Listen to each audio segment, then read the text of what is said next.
Hello guys, आज का हम इस टॉपिक में डिस्कस करेंगे कि क्या डिफरेंस है क्लाइंट साइड में और सर्वर साइड में। तो नेक्स्ट स्लाइड में वन बाय वन इन दोनों के डिफरेंसेस को डिस्कस करते हैं। अब क्लाइंट साइड क्या होती है? अब जो है ना, इसकी लोकेशन क्या होती है? जो क्लाइंट साइड होती है ना, वहाँ पे क्या होता है, जो कोड होता है ना, वो यूज़र के ब्राउज़र में रन हो रहा होता है।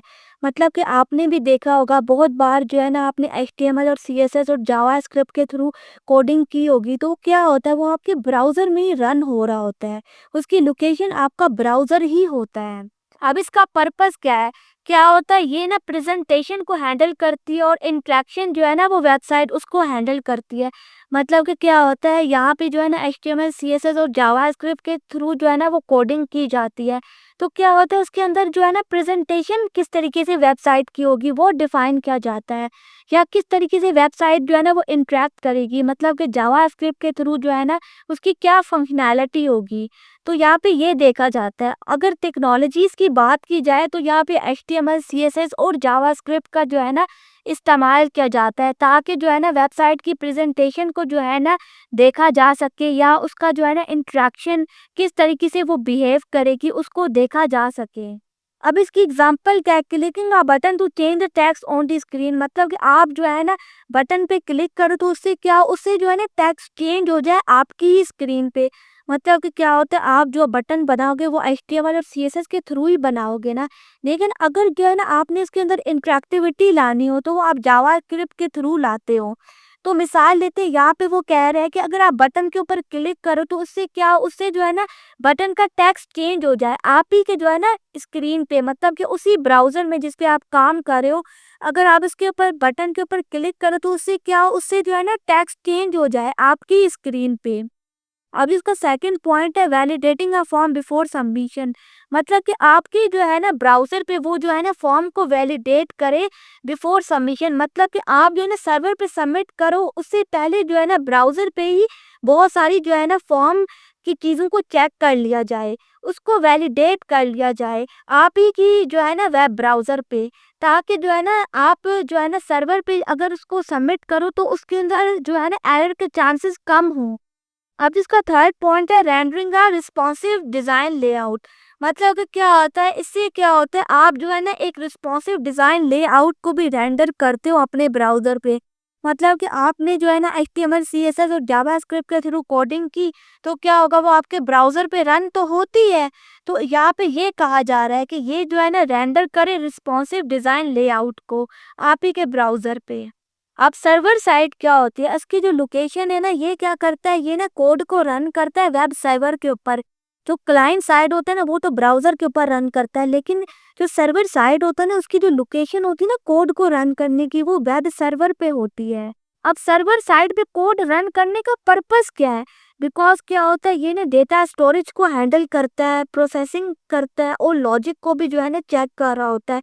तब जो है ना कोड जो होता है ना वेब सर्वर पे जो होता है ना रन होता है। तो ये होता है इसका पर्पस, ताकि जो है ना ये डेटा स्टोरेज को हैंडल कर सके, प्रोसेसिंग कर सके और लॉजिक को जो है ना चेक कर सके। अब कौन कौन सी टेक्नोलॉजीज का इस्तेमाल किया जाता है सर्वर साइड में? जिस तरीके से लैंग्वेजेस होगी Python, Ruby, PHP, Java and frameworks की अगर बात की जाए तो लारावेल होगा, कोड इग्नाइटर हो गया या स्प्रिंग हो गया, बहुत सारे फ्रेमवर्क का इस्तेमाल किया जाता है सर्वर साइड में। अगर इसकी एग्जांपल की बात की जाए, फैचिंग डेटा फ्रॉम द डेटाबेस। मतलब कि डेटाबेस से जो है ना डेटा को फैच करना जो है ना इसका काम होता है। मिसाल लेते हैं, आपने ना यूज़र को ऑथेंटिकेट करना हो तो सबसे पहले क्या होगा, यूज़र जो है ना वो लॉगिन करेगा। तो लॉगिन करेगा तो क्या होगा, वो सर्वर साइट पे जाएगा, चेक करेगा कि ये जो है ना ये वही यूज़र है जिसने जो है ना रजिस्ट्रेशन करवाई थी। तो वो सर्वर साइट पे जो होगी ना उसकी सारी डिटेल्स जो होगी सेव होगी। तो क्या होगा, यहाँ पे जो है ना ऑथेंटिकेशन की जाएगी कि ये यूज़र वही है जिसने रजिस्ट्रेशन की थी। तो ये यहाँ पे ना देखा जाता है सर्वर साइड में, बिकॉज डेटा तो स्टोर जो होगा सर्वर साइड में ही होगा ना। तो वहाँ पे जो होगा ना चेकिंग की जाती है कि डेटा जो है ना वो सही जो है ना यूज़र का है या नहीं।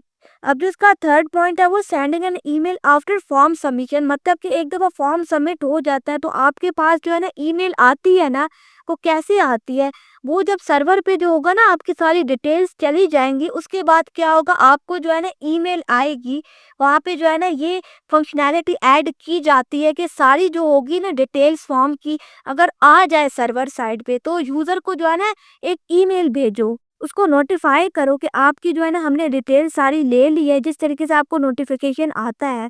अब ये जो है ना दोनों किस तरीके से काम करते हैं, मतलब कि क्लाइंट साइड भी ज़रूरी होती है और सर्वर साइड भी ज़रूरी होती है। अब जो क्लाइंट साइड होती है ना वो क्या करती है, वो रिक्वेस्ट सेंड करती है, मतलब कि सबसे पहले क्या होता है रिक्वेस्ट सेंड की जाती है, जिस तरीके से यहाँ पे मिसाल दी जा रही है, शो मी माई प्रोफाइल। तो क्या होगा, वो सर्वर पे जाएगी। जब रिक्वेस्ट जाती है क्लाइंट साइड से तो वो कहाँ जाती है, वो सर्वर साइड पे जाती है। अब जब सर्वर साइड पे जाती है ना तो वहाँ पे वो रिक्वेस्ट प्रोसेस होती है। फिर रिक्वेस्ट प्रोसेस होती है तो डेटा जो होगा ना वो रिट्राइव होता है और फिर क्या होता है वो क्लाइंट की तरफ फिर जो होता है ना सेंड बैक किया जाता है। मतलब कि आप यूं देखें ना, क्लाइंट ने कोई रिक्वेस्ट की, मतलब कि उसको कोई डेटा चाहिए तो वो क्या करेगा, सबसे पहले रिक्वेस्ट करेगा, वो रिक्वेस्ट जो होगी सर्वर साइड पे जाएगी, फिर रिक्वेस्ट प्रोसेस होगी, प्रोसेस होने के बाद डेटा जो होगा ना वो वहाँ से सेट होगा या रिट्रीव होगा, फिर क्या होगा वो यूज़र तक जो है ना जिसने रिक्वेस्ट की थी उस तक जो है ना सेंड बैक किया जाएगा। तो इस तरीके से जो है ना दोनों मिलके काम करते हैं। अब जो होगा ना क्लाइंट साइड पे जो होगा ना वो रिजल्ट डिस्प्ले हो जाएगा, जो रिक्वेस्ट उसने की थी प्रोसेस होने के बाद, जिस तरीके से उसको जो है ना प्रोफाइल चाहिए थी, तो क्या होगा उसको जो है ना प्रोफाइल मिल जाएगी, वो जो होगा ना अपनी स्क्रीन पे प्रोफाइल देख पाएगा। तो ये था कुछ क्लाइंट साइड और सर्वर साइड का कॉन्सेप्ट। उम्मीद है आपको पसंद आया होगा। Thank you.